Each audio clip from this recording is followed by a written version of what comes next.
¿Qué tal, hermanos? Continuamos con los estudios sobre los dos libros de Samuel, del profeta Samuel, que en la Biblia encontramos el primer libro, el segundo libro, y hemos visto ya dos estudios donde hemos aprendido algunas lecciones muy interesantes, hermanos, que encontramos en estos libros y que seguiremos con estos estudios. Vamos a hacer una oración antes de iniciar.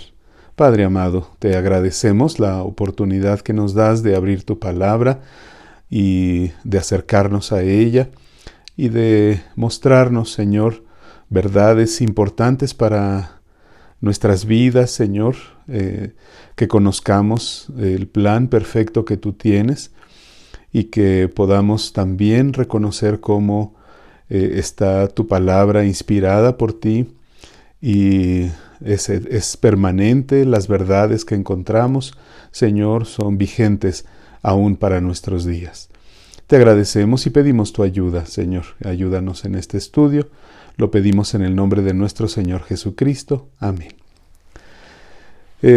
Si recuerdan, hermanos, si han seguido estos estudios, hemos mencionado que toda la estructura de este libro, que en su tiempo fue uno solo, el libro de Samuel, por cuestiones de traducción al griego, se tuvo que dividir en dos rollos para que por tamaño, ¿verdad?, fueran más manejables. Entonces, por eso fue que se dividió. Pero hemos visto que la estructura del libro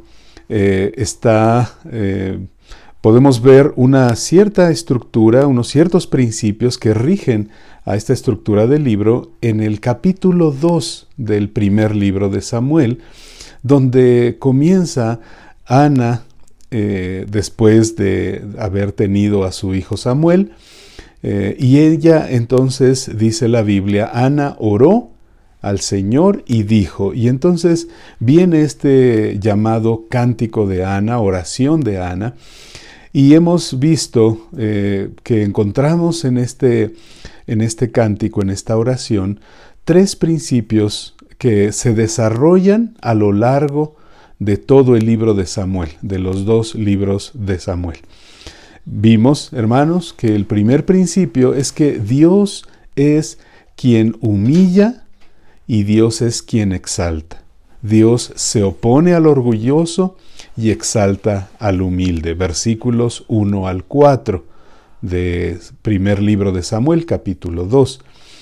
También, en segundo lugar, la semana pasada, el estudio pasado, vimos que Dios obra sin cesar a pesar de la maldad humana. Versículos 5 al 9.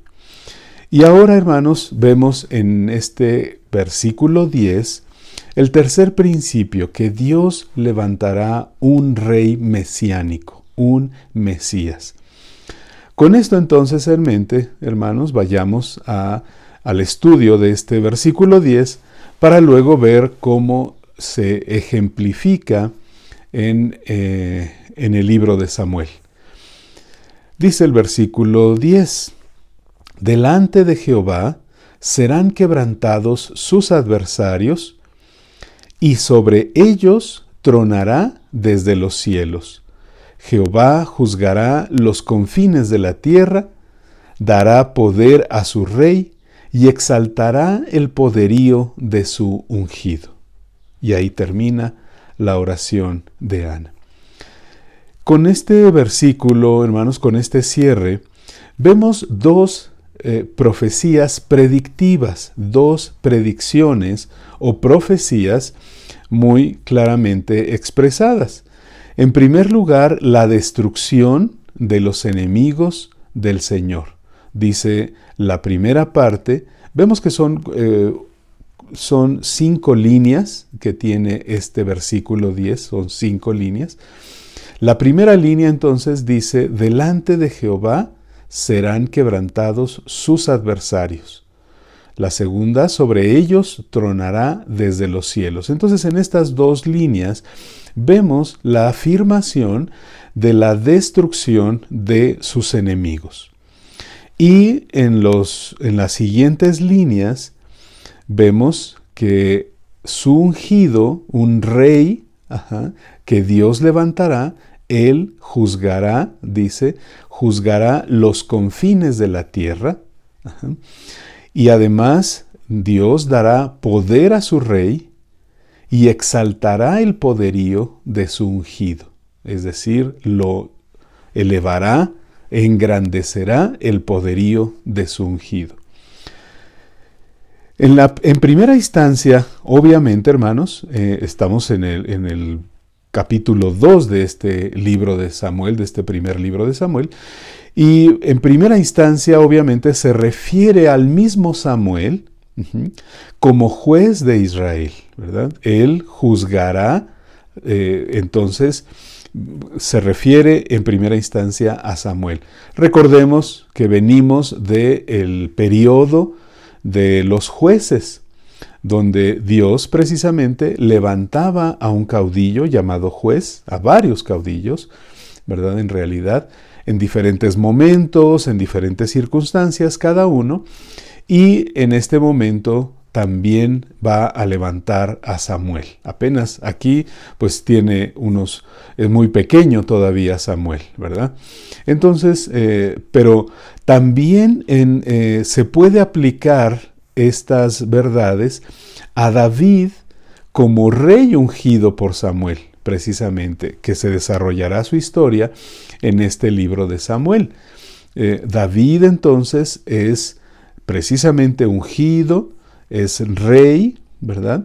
Y efectivamente su nombre fue engrandecido. Recordemos, la nación de Israel durante el tiempo de los jueces había venido a menos, aunque antes, ¿verdad? Había entrado, había conquistado, había seguido a Josué y habían conquistado a muchas naciones, otras quedaban todavía por conquistar, pero habían logrado unas grandes hazañas por mano del Señor, ¿verdad? Él es el que peleaba sus batallas, como lo dice el libro de Josué. Pero finalmente había logrado una posición muy privilegiada frente a otras naciones. Pero en el tiempo de los jueces esto se vino a menos, ¿verdad? Y en breve, ¿verdad? Fue destruida, fue prácticamente pues aniquilada, no tenían un solo gobierno, ¿verdad? Una unidad.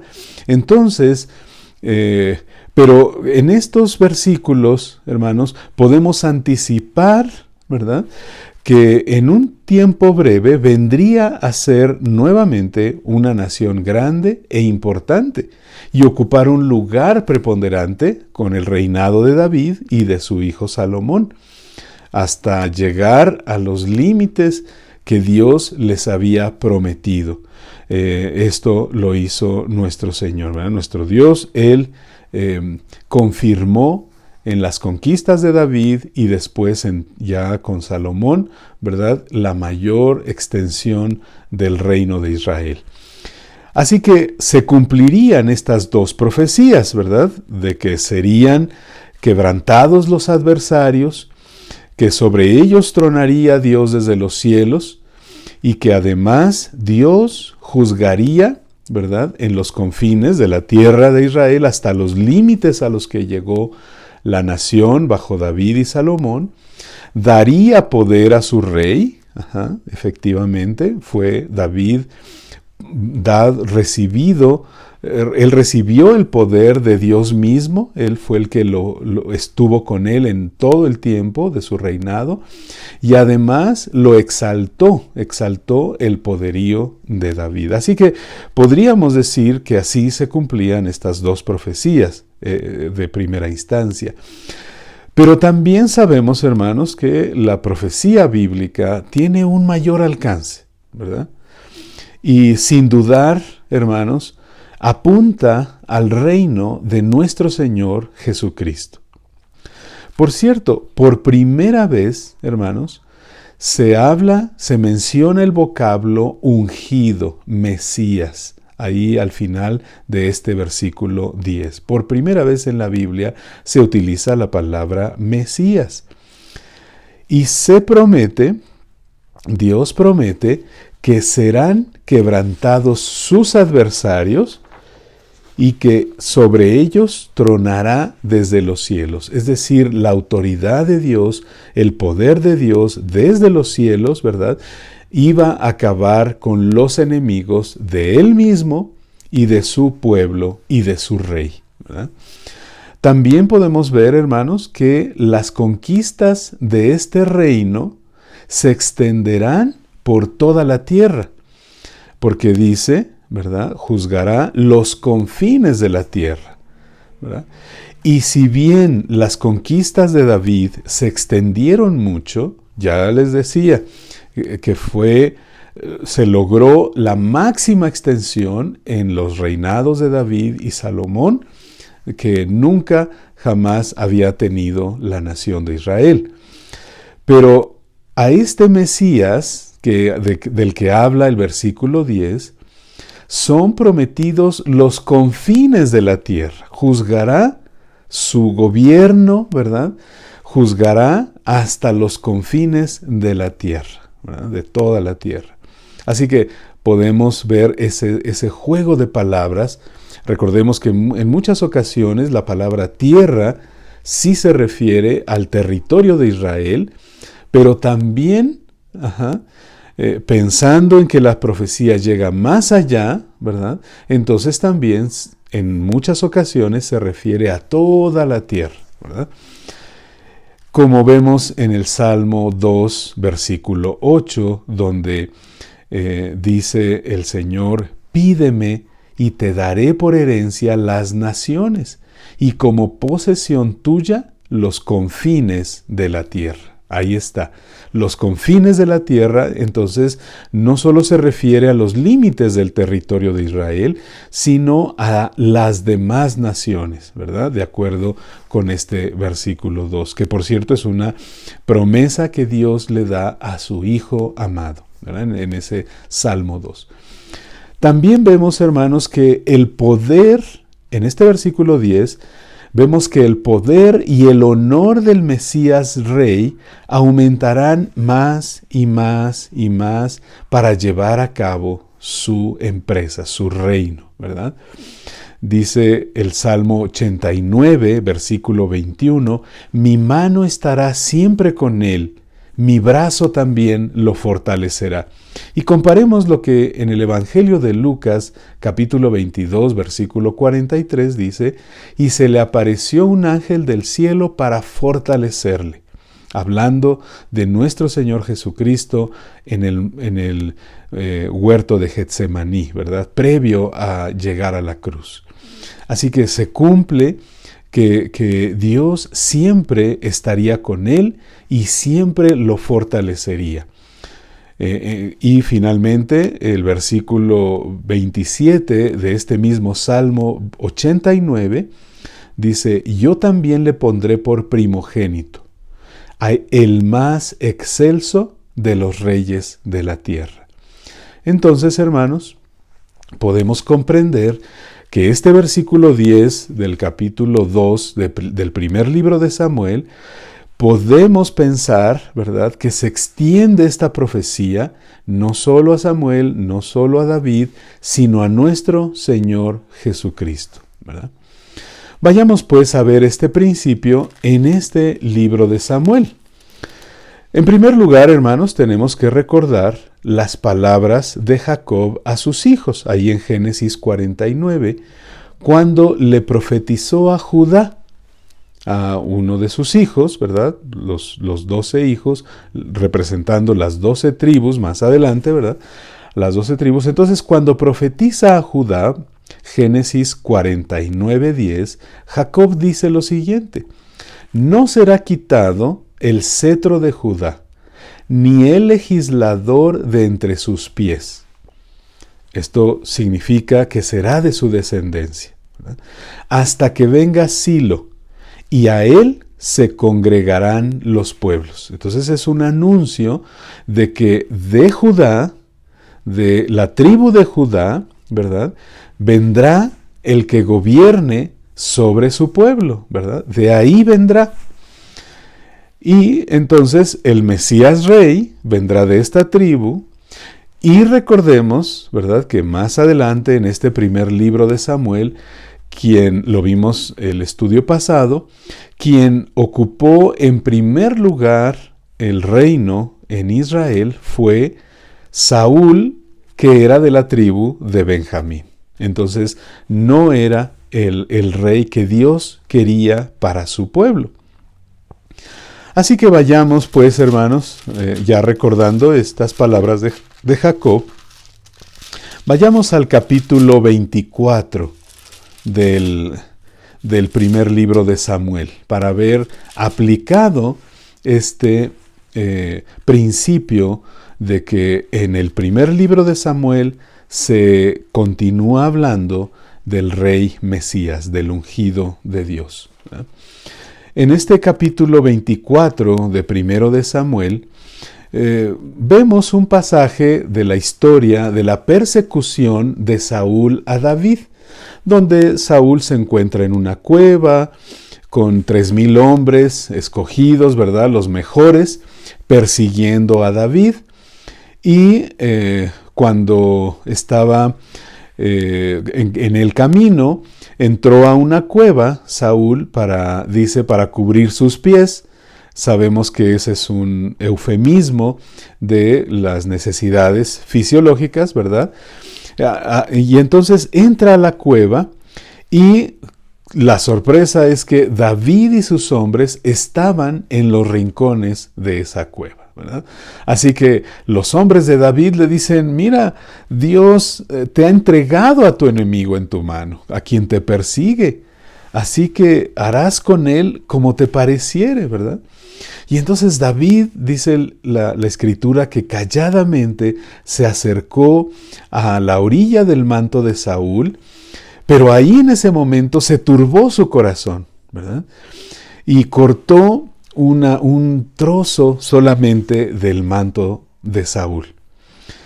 Y entonces él, reflexionando, ¿verdad?, le dice a sus hombres, no, yo no voy a tocar al ungido de Jehová, ¿verdad? Yo no puedo extender mi mano contra él.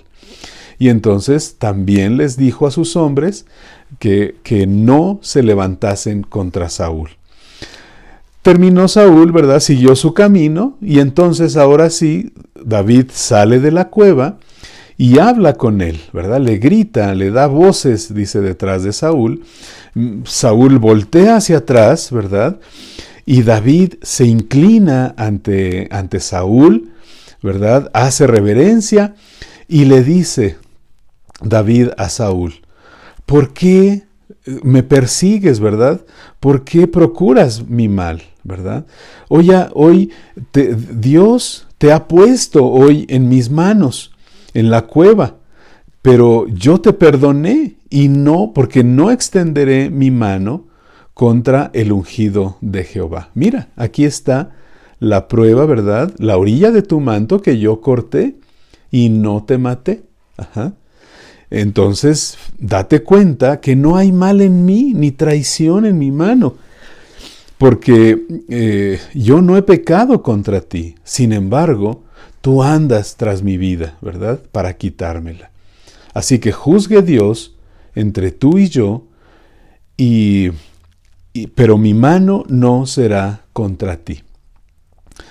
Entonces, cuando David acabó de decir estas palabras, ¿verdad?, delante de Saúl, entonces ahora Saúl le dice, más justo eres tú que yo, que me has pagado con bien, habiéndote yo pagado con mal.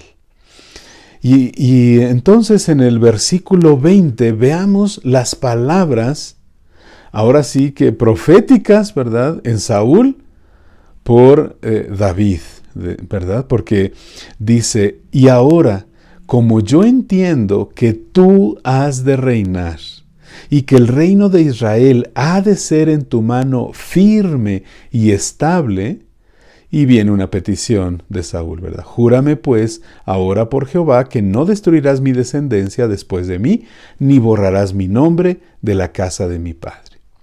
David le juró eso a Saúl y cada uno se fue a su lugar. Entonces vemos aquí cómo Saúl mismo reconoce que David es el ungido de Jehová. Vayamos ahora al segundo libro de Samuel, ¿verdad? En el capítulo 7, donde vemos con claridad cómo Dios habla con David y le anuncia precisamente a un hijo de él, un descendiente de David, y que él reinará precisamente. Este principio lo vemos que hemos estudiado el día de hoy, lo vemos aplicado directamente en este capítulo 7 del segundo libro de Samuel. De los versículos 1 al 3, vemos que Dios le ha dado reposo a David de todos sus enemigos, ¿verdad? Ya estaba en su casa David, pero estaba inquieto, ¿verdad? Porque él ya tenía reposo y le dice al profeta Natán: mira, yo vivo en casa de cedro. Y el arca de Dios, donde era la presencia de Dios, donde él habitaba entre su pueblo, en el tabernáculo, dice David, está entre cortinas. Y Natán, ¿verdad?, le dice rápidamente, sin pensarlo, le dice a David: anda y haz todo lo que está en tu corazón, porque Jehová está contigo. Ya le había dado reposo delante de todos sus enemigos. Y entonces, pero inmediatamente, hermanos, versículos 4 y 5, inmediatamente Dios habla con Natán. A ver, espérate tantito. Aquella noche vino palabra de Jehová a Natán y le dice, ¿verdad? Ve y di a mi siervo David, ¿verdad? Estas son mis palabras. ¿Tú me has de edificar casa en que yo more? ¿Verdad? Esa es la pregunta. ¿Tú lo has de hacer? Y de los versículos 6 al 7, ¿verdad? Primero Dios le dice: yo he pedido casa, ¿alguna vez yo les he dicho que me construyan casa de cedro? Y además, versículos 8 y 9, le dice Dios a David cómo él ha andado con David y cómo él es el que lo ha engrandecido, ¿verdad? Dice: yo te tomé del redil de detrás de las ovejas para que fueses príncipe sobre mi pueblo, sobre Israel. Yo he estado contigo en todo cuando has andado, y delante de ti he destruido a tus enemigos, y te he dado nombre grande como el nombre de los grandes que hay en la tierra. O sea, lo que está introduciéndose aquí es: date cuenta que tú quieres construirme casa a mí, pero yo soy el que te he levantado a ti. Yo soy el que ha dado todas estas victorias, he destruido a todos tus enemigos. Recuerden, de acuerdo a lo prometido, ¿verdad? En el versículo 10, en la oración de Ana, ¿verdad? Y también le dice aquí, ¿verdad? Versículos 10 y 11, yo soy el que va a fijar lugar a mi pueblo Israel, y lo plantaré, para que habite en su lugar, y nunca más sea removido, ni los inicuos le aflijan más como al principio. Desde el día en que puse jueces sobre mi pueblo Israel, y a ti te daré descanso de todos tus enemigos. Asimismo, Jehová te hace saber que Él te hará casa. O sea, más bien, Dios es quien te va a hacer casa a ti, ¿verdad?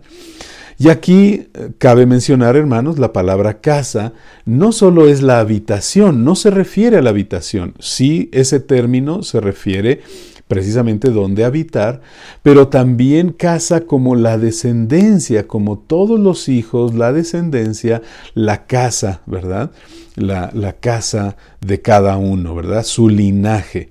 Incluso en los versículos 12 al 16, ¿verdad?, son clave para ver el principio de que Dios levantará un Mesías aplicado al libro de Samuel. Vean el versículo 12. Y cuando tus días sean cumplidos y duermas con tus padres, ¿verdad?, yo levantaré después de ti a uno de tu linaje, el cual procederá de tus entrañas. y afirmaré su reino. Entonces le anuncia que él va a morir, pero que Dios le dará un descendiente, ¿verdad? Uno de tu linaje procederá de tus entrañas. ¿Recuerdan la profecía de Jacob a Judá? Que le decía, de ti, ¿verdad? Vendrá el legislador. Entonces, aquí lo vemos cumplido, ¿verdad? Dios lo está diciendo. Además le dice, versículo 13, podríamos decir que este es el versículo central del principio mesiánico aquí. Él edificará casa a mi nombre, y yo afirmaré para siempre el trono de su reino. Parecería que se refiere a Salomón, ¿verdad? Uno diría, bueno, aquí está Salomón, ¿verdad? Porque es el descendiente inmediato de David, y efectivamente él edificó el templo, así que ahí está, aquí está, ¿verdad? El anuncio. Pero dice además, afirmaré para siempre el trono de su reino. Y obviamente Salomón no es este rey prometido que será afirmado su trono sobre su reino, ¿verdad? Sigue diciendo, versículo 14, yo le seré a él padre y él me será a mí hijo. Y si él hiciere mal, yo le castigaré con vara de hombres y con azotes de hijos de hombres. Pero mi misericordia no se apartará de él, como la aparté de Saúl, al cual quité de delante de mí. Nuevamente podríamos pensar en Salomón, ¿verdad? Pensar en Salomón como aquel a quien se está refiriendo aquí. Pero recordemos algo, hermanos. Por nosotros fue hecho pecado. Nuestro Señor Jesucristo, por nosotros fue hecho pecado. Así que, aunque Él no hizo mal, ¿verdad? Fue considerado como que Él hizo mal, ¿verdad? Nuestros pecados, el castigo de nuestros pecados, fueron puestos en Él, en nuestro Señor Jesucristo, y fue castigado con varas de hombres, castigado por los hombres, crucificado con azotes de hijos de hombres. Así que aquí estamos viendo la cruz, hermanos, la cruz de nuestro Señor Jesucristo. Pero también vemos, dice, la misericordia de Dios, ¿verdad? No la quitaré de delante de Él, ¿verdad? Luego sigue diciendo, versículo 16, y será afirmada tu casa y tu reino para siempre, delante de tu rostro. Y tu trono será estable eternamente. Aquí ya está más claro, ¿verdad? Eternamente. El trono de David. Por eso a nuestro Señor Jesucristo se le decía Hijo de David, ¿verdad? El Mesías, el ungido. A este pasaje apunta todas esas menciones de Hijo de David en los Evangelios. Porque efectivamente aquí sí vemos que el trono de nuestro Señor Jesucristo será estable eternamente. Versículo 17, ¿verdad? Dice que pues esto es lo que habló Natán a David. Hasta aquí habíamos visto cómo Dios le había dicho a Natán, ¿verdad? Que le dijera a David estas palabras. Y Natán ya se las dice a David, versículo 17. De los versículos 18 hasta el final es la oración de David. David habla con Dios. Y primeramente, versículos 18 al 21, David se humilla ante Dios, ante estas palabras que acaba de escuchar y reconocer su osadía, vamos a decirlo así, ¿verdad? De pretender construirle una casa a quien más bien lo había levantado, ¿verdad? Entonces se humilla delante de Dios, ¿verdad? Entra el rey David, se pone delante de Jehová y dijo, Señor Jehová, ¿quién soy yo?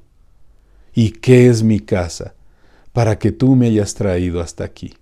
Y aún te ha parecido poco esto, Señor Jehová, pues también has hablado de la casa de tu siervo en lo porvenir.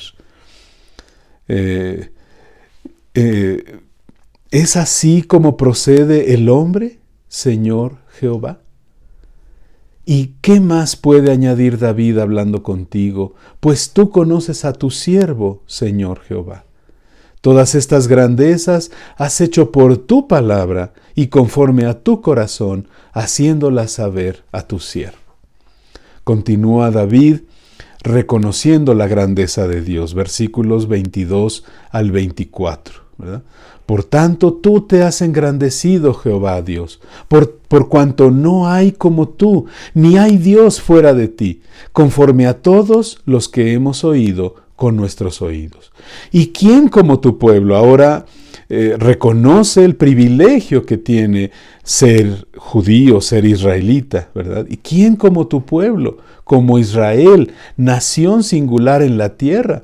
Porque fue Dios para rescatarlo por pueblo suyo, y para ponerle nombre, y para hacer grandezas a su favor, y obras terribles a tu tierra, por amor de tu pueblo, que rescataste para ti de Egipto, de las naciones y de sus dioses, porque tú estableciste a tu pueblo Israel por pueblo tuyo para siempre, y tú, oh Jehová, fuiste a ellos por Dios.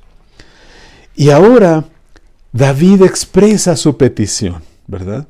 Versículos 25 al 27. Ahora pues, Jehová Dios, confirma, esa es su petición, confirma para siempre la palabra que has hablado sobre tu siervo y sobre su casa, y haz conforme a lo que has dicho.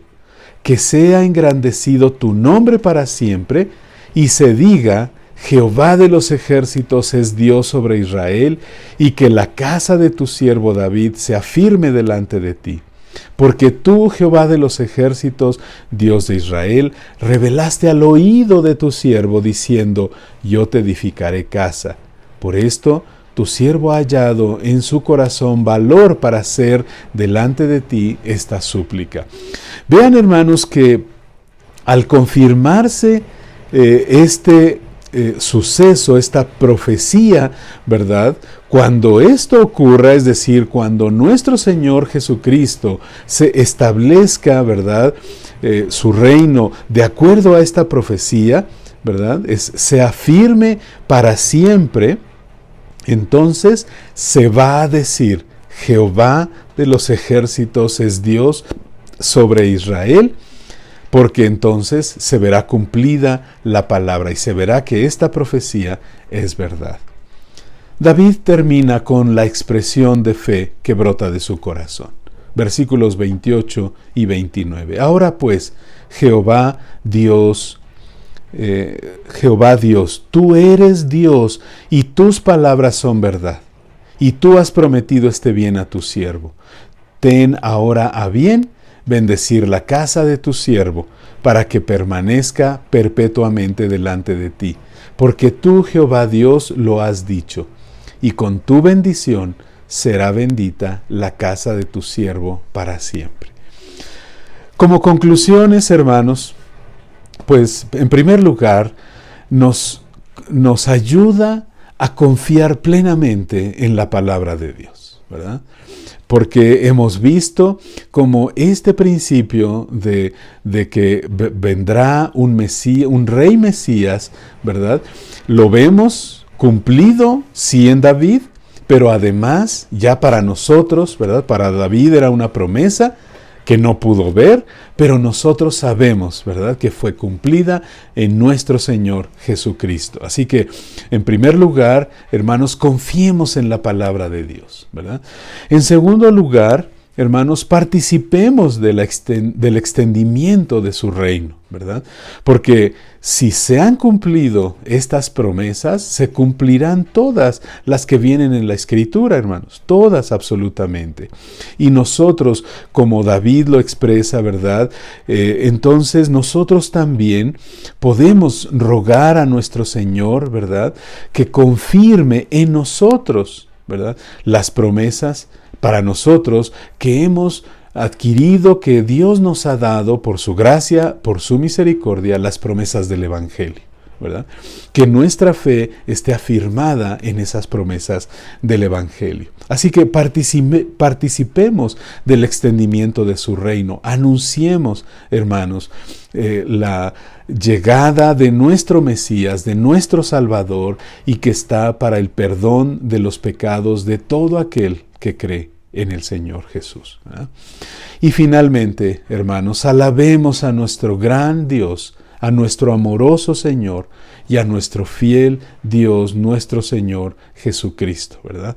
Alabémoslo por su fidelidad, por cómo se ven cumplidas todas y cada una de sus palabras, las que hemos visto ahora y las que hay en toda la Escritura. Oremos, hermanos. Padre amado, te agradecemos, Señor, por tu palabra. Agradecemos que nos la manifiestes y que la podamos comprender, estudiar y aplicar a nuestra vida. Sigue afirmando nuestra fe, Señor, en todas las promesas que sabemos que tú das a tus hijos que han confiado en nuestro Señor Jesucristo como Señor y como Salvador. Te agradecemos todo en el nombre de nuestro Señor Jesucristo. Amén. Amén. Dios les bendiga, hermanos, y continuaremos con estas lecciones del libro de Samuel. Hasta luego, hermanos.